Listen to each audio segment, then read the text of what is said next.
Já parou para pensar que toda armadilha ela causa uma impressão de que ela é benéfica, que ela é algo boa? Quando um inseto vai lá numa planta carnívora, ela coloca uma substância que atrai ele. Ele pensa que ela vai ser a melhor refeição da vida dele e acaba sendo a refeição da própria planta. Nem tudo que é bom é algo que te faz mal, mas as coisas que mais te fazem mal, com certeza são aquelas que parecem ser boas, mas não são. Hoje eu vim aqui porque eu quero te revelar algumas armadilhas que a grande maioria das pessoas caem. Então provavelmente você também esteja caindo. E eu não venho aqui com uma posição moral superior. Eu mesmo caio nessas armadilhas o tempo todo. Mas é importante conhecer elas. Porque nada pior do que uma armadilha que parece boa, te faz mal e você não sabe disso. Aquela que você acredita que é benéfica para sua vida. Me diga uma coisa. Imagine que se você estivesse numa embarcação no meio do mar e você não entendesse nada sobre ela. Como navegar, como é o funcionamento dela, os detalhes. Você só vê um monte de coisa que você não sabe o que é. E você tem uma certa noção que elas têm uma função, mas você não sabe qual que é. Isso não só te causaria um certo desespero, se você estivesse sozinho nessa embarcação, como qualquer tipo de tempestade seria um grande risco para você, porque você não sabe lidar com ela. Então a chance de você afundar e o desespero que isso causaria seria enorme. Se você comparar essa embarcação com o seu próprio corpo, com você mesmo, o quanto você entende do seu próprio comportamento. Isso é uma coisa que a gente não é muito ensinado na nossa sociedade, pela escola e pela nossa cultura. São assuntos que são muito importantes, mas que passam despercebidos. Então, se o teu corpo fosse uma embarcação, você estaria exatamente como nessa analogia, perdido e sem saber como ele funciona. Eu estou te falando isso porque você não saber como ele funciona é o exato motivo para algumas dessas armadilhas funcionarem tão bem. Hoje eu vou quebrar isso, vou fazer com que você abra os olhos e, se você prestar muita atenção no que eu vou dizer e absorver, a sua percepção sobre o mundo vai mudar para sempre. Isso não é um exagero. Agora, dentro do nosso comportamento existe uma infinidade de assuntos que a gente pode abordar, mas o que a gente vai focar hoje é justamente o foco. É através dele que essas armadilhas funcionam, porque usando do teu foco, elas conseguem fazer uma reação em cadeia que ao longo do tempo te programam para se comportar exatamente de uma maneira específica que é benéfica para quem criou essas armadilhas. Tá parecendo uma coisa meio conspiratória, mas é real. Eu já vou te explicar como isso funciona. Eu não sei se você sabe, mas a região que mais gasta energia em todo o nosso corpo é o nosso cérebro, que com apenas 2% do peso corporal gasta 20% da nossa energia. E no nosso cérebro tem uma região, que é o córtex pré-frontal, que é a região mais cara do cérebro. Então ele é a parte mais cara é o mais caro do mais caro. E o córtex pré-frontal está sempre envolvido quando você vai realizar um comportamento que você não tem um hábito, que você nunca fez. Ele que mais se envolve na hora que você tem que focar para prestar atenção, para fazer algo novo. Isso significa que isso desgasta muito, gasta muita energia. Então o nosso cérebro, como uma forma de contornar isso, ele cria o que a gente chama de hábitos, que são comportamentos que são automatizados por outras regiões, fazendo assim com que você não precise prestar atenção naquilo que você está fazendo. O exemplo clássico é você aprender a dirigir. No começo você tem que prestar muita atenção em cada detalhe sobre a sensação do pé na embreagem, a quantidade que você aperta dela, você não tem sensibilidade, você tem que prestar atenção na marcha, em tudo.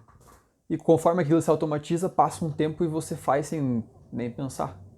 Aquilo não gasta nem próximo do mesmo nível de energia do que no começo, porque aquilo foi automatizado.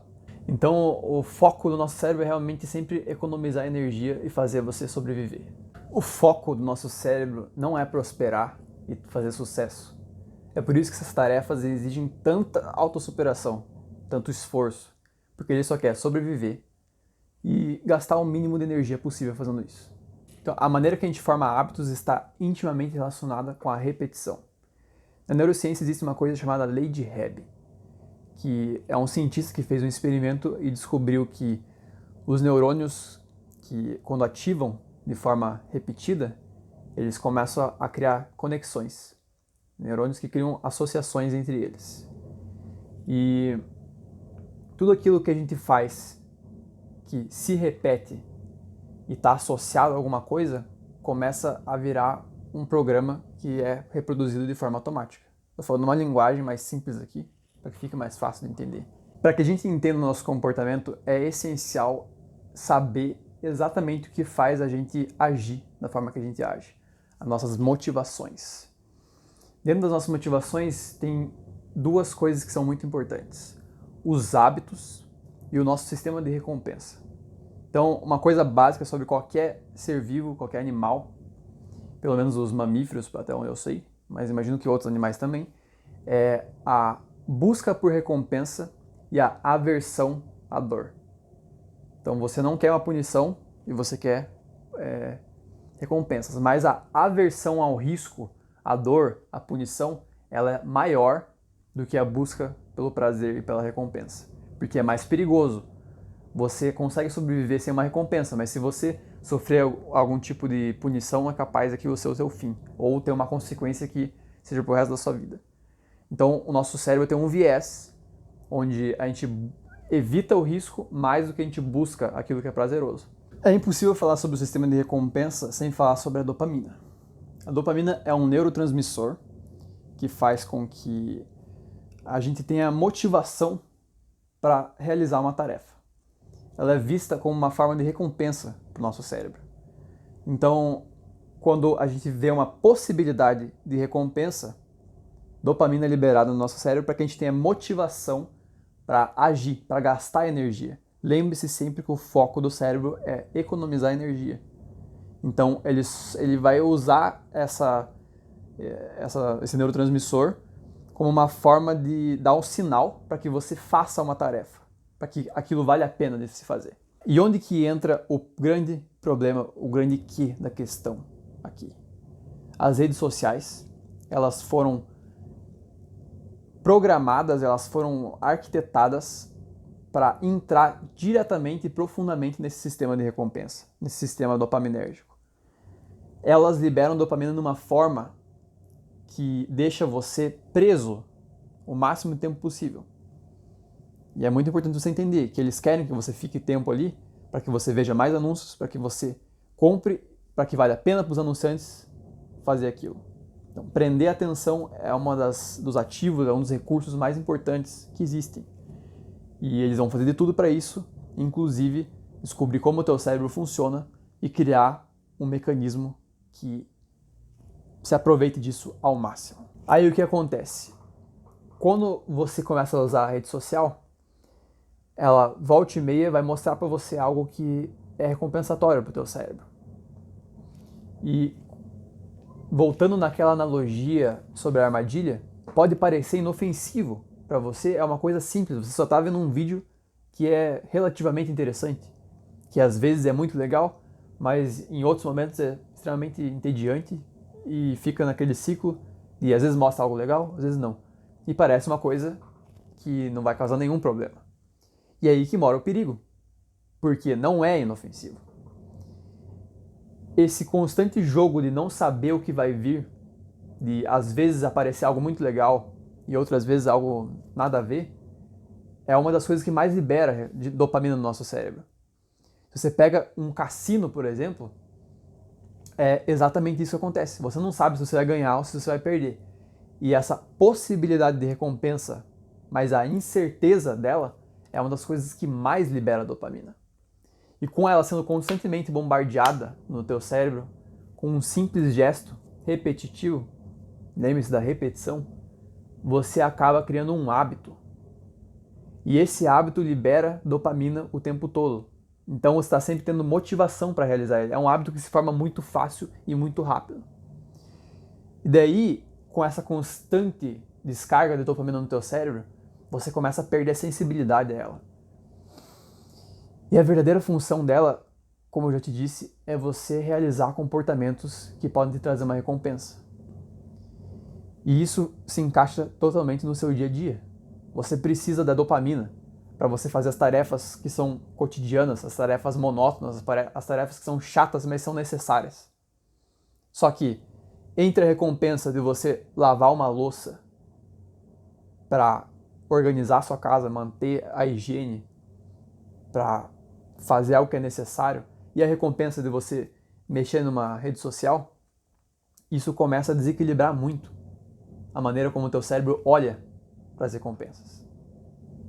Aquilo que é necessário começa a não ser atrativo o suficiente. É muito mais fácil conseguir a mesma dopamina usando uma rede social. E para o nosso cérebro não tem essa discriminação. Então você começa a se programar a não conseguir mais seguir a sua vida, a não conseguir mais ter disciplina, ter foco para fazer aquilo que é necessário. E não para por aí. A capacidade da população, das pessoas, de manter o foco está cada vez diminuindo mais, por conta dessa dopamina constante e de conteúdos curtos e bombardeio de informações o tempo todo na sua mente.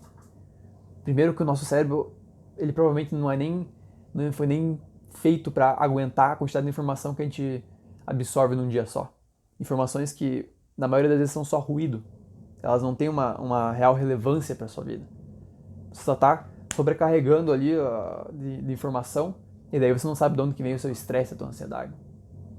É uma coisa que não foi feita para ser um ambiente saudável para o ser humano. Agora eu te faço uma pergunta.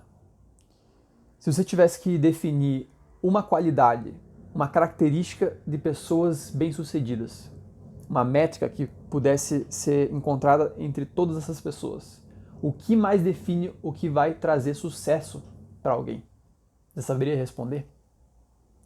Bem, enquanto eu estava lendo um livro chamado Foco, do Daniel Goleman, ele fala sobre um famoso experimento que é muito conhecido, mas que eu vou te contar aqui, que é o experimento do marshmallow. Eles pegaram crianças numa fase, que a criança está numa fase em que o córtex pré-frontal, que é a região do autocontrole, não está bem formado ainda. Então é um público perfeito para você fazer esse teste. Pegaram essas crianças, colocaram um marshmallow na frente dela e disseram: se você conseguir esperar por uma certa quantidade de tempo, se não me engano entre 15 e 30 minutos, você vai ganhar um segundo marshmallow. E daí eles queriam ver quais crianças iam ter a capacidade de se controlar e quais iriam seguir o impulso de comer. E o que eles perceberam? Que as crianças que conseguiram se controlar e não comer o marshmallow, eles acompanharam elas ao longo do tempo e perceberam que elas eram as crianças que mais tinham sucesso quando atingiam a idade adulta. Porque elas tinham uma qualidade que era essencial. Você se negar de ter uma recompensa nesse momento por conta de uma recompensa maior no futuro. Esse autocontrole é o maior determinante de sucesso. Ele é maior do que o QI e ele é maior do que a família que você veio e a classe social que você veio. Só que as redes sociais, elas estão criando o hábito que é o oposto disso. O oposto do seu foco, o oposto do seu autocontrole. Você está caindo igual um pato nisso e nem percebe. Você está virando um produto. Você é o produto. Você só usa a rede social de graça porque você é o produto. Essa é a verdade.